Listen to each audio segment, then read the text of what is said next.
నేను ఉదయమే ప్రస్తావించాను ఇందాకనే.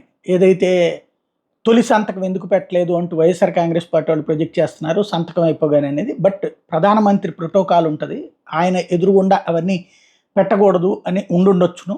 మేబీ ఆయన ఛార్జ్ తీసుకునే టైంలో పెడతారు అనుకుంటున్నాను అన్నట్టు. ఇప్పుడు అదే జరిగింది. రేపు సాయంత్రం 4:41 సచివాలయంలో చంద్రబాబు గారు బాధ్యతలు చేపట్టబోతున్నారు. మొత్తం 5 ఫైల్స్ మీద సంతకాలు చేయబోతున్నారు.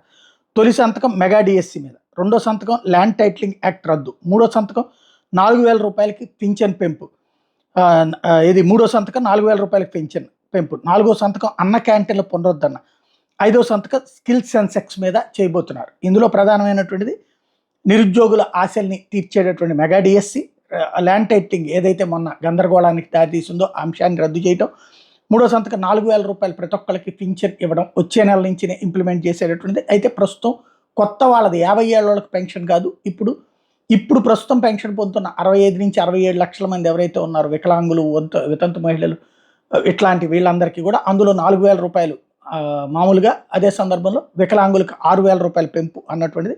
అట్లాగే అన్న క్యాంటీన్, ఇది అద్భుతం. మళ్ళీ అన్నం పెట్టబోతున్నారు.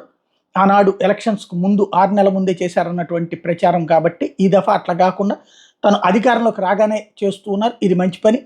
మేబీ నెల 15-20 రోజుల నుంచి ఓ నెల రోజుల్లోపు అన్న క్యాంటీన్లు అన్నీ మిగతా ప్రాంతాల్లో కూడా, అంటే ప్రతి ఇప్పుడు గ్రామ సచివాలయ పరిధి, వార్డు సచివాలయ పరిధి ఉంది కదా, ఒక్కొక్క పరిధిలో ఒక్కొక్క అన్న క్యాంటీన్ కనుక పెడితే కడుపు నిండా భోంచేస్తారు. పేదవాడికి ఆకలితో పస్తులు ఉండాల్సిన అవసరం ఉండదు.